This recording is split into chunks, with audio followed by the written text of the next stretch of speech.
everybody, I am the Complex Man, and I am bringing you a brand new episode. I know it's been a while since I've posted anything, so I do apologize for that.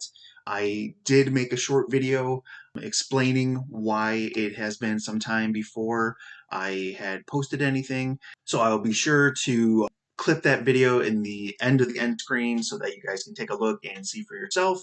But today I am going to be touching base on something that I feel is very appropriate because with the new Transformers movie coming out, Rise of the Beasts, I thought it would be really appropriate to touch base on the source material and where a lot of the origins to the beast that we're going to be seeing Optimus fight alongside is coming from. So let's just dive right in to Beast Wars. This show debuted when I was 9 years old in 1996 and ran till 1999 with 4 seasons. When it got its second series spinoff, Beast Machines, which ran for another 2 seasons after that. This was the time of the three-dimensional era for cartoon shows, which started with the fan favorite nostalgic show Reboot. There were no comics or other sources that I know of for this show. The only means of source material is found in this series and its sequel, The Beast Machines, which was mentioned earlier. Now, the reasons for cartoons in general, at least in the 80s and 90s, I don't really think they focus too much on it anymore today. But the reason why cartoons were made was to basically, in a nutshell, sell toys. It was just to sell toys. A lot of these shows were made by toy companies, and the series came first, and then the toys came after, and depending on how well the toys sold, that determined how long the series would go on and how successful the series would be. This was very common. It happened a lot with a lot of popular cartoons from the 80s and 90s, and it has taken some very lovable shows that I really enjoyed, but because of toy sales plummeting, those shows ended up ending. And I'm going to try to think of a few of them because um, there was definitely one that I am having a vague memory of that definitely was a really great show, but just because of toy sales, it ended. So I'll try to find it and I'll try to post it on there as well. But to dive into the theme or the synopsis of the Beast Wars show, it starts off with two factioned spacecrafts from Cybertron dueling and damaging each other's ships, crash landing on an unknown planet, and having to adapt and survive while figuring a way to get back to their own planet.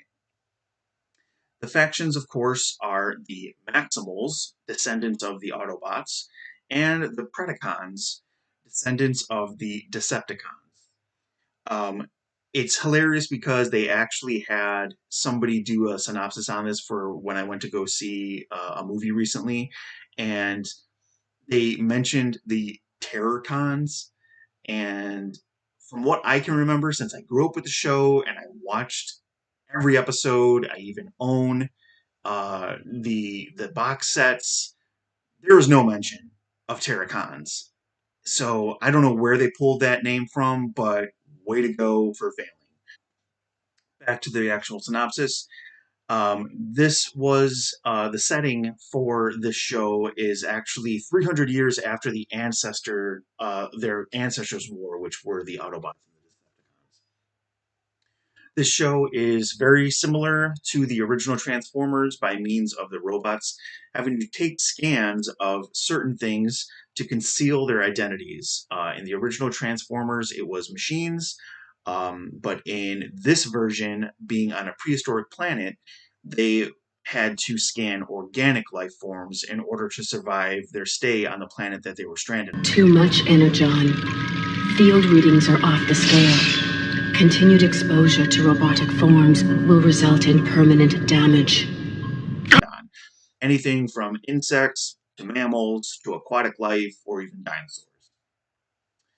Now, in this rendition, the Transformers are much smaller in scale, which it was said that many of the Autobots on Cybertron underwent something known as the Great Upgrade, which basically took on smaller, newer versions of their old bodies. The downsized Maximal body was apparently intended mainly for better fuel efficiency and greater durability. This is something that can clearly be seen from the episode where the Maximals stumble upon the remains of Optimus and the other Autobots. Pretty much human size, or at least an accurate size to the animals that they scan. The only exception to this are the ones that take forms of insects. Obviously, they can't have a Ant-Man size transformer after scanning an insect. That would be redundant. So they just have large scales of insect forms, which I still think is pretty cool, and it was fun to watch. But what's really interesting is that whatever animal they took the forms of, they would obtain those same characteristics and the instincts of those animals. So, like in the case of, what was her name? Airazor. She takes the form of a hawk.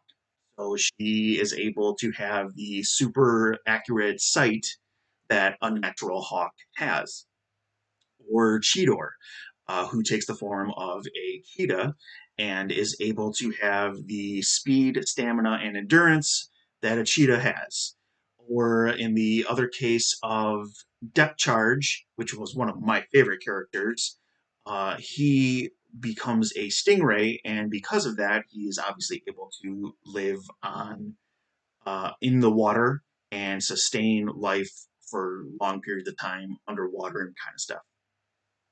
But also in his robot form, he can survive on land, and he even has a flight mode when he is in his Stingray mode on land, which is really awesome. One of my favorite characters, and that's definitely the reason why.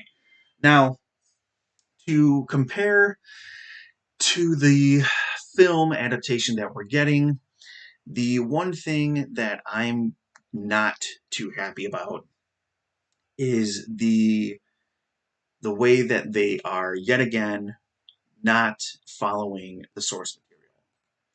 We can see this in the way of them not making the Maximals smaller in scale compared to the Autobots. As you can see in these clips that they showed from the trailer for the new movie, Optimus Primal and Optimus Prime are basically the same size.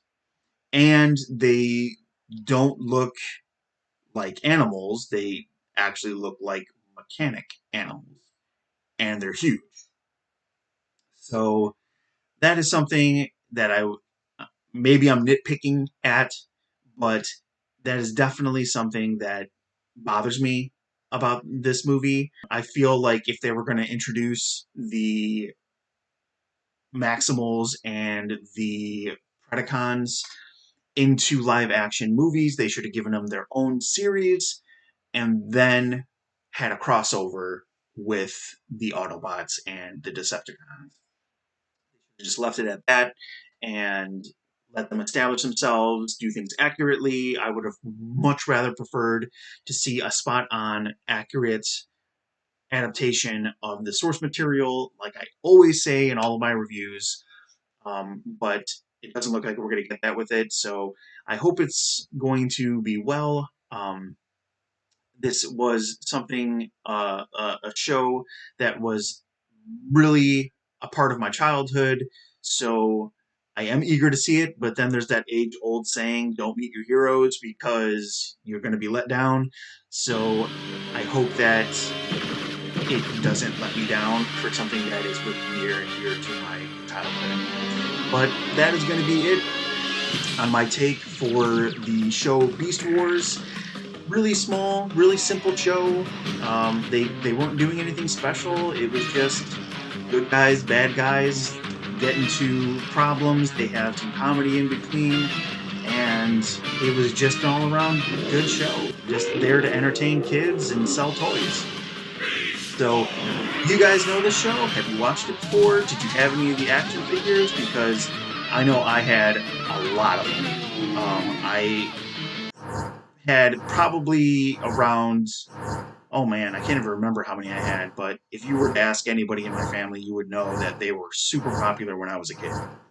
So if you're anything like me, let me know in the comments. If you like this review, don't forget to subscribe, like, and ring that notification bell so you don't miss any new uploads. And like I said, you will be seeing more, but they just might be a little further separated apart because of my new channel that I am starting, which I said earlier in the video, I will be leaving in the end screen so that you can watch that for yourself. And if you want to visit, please do.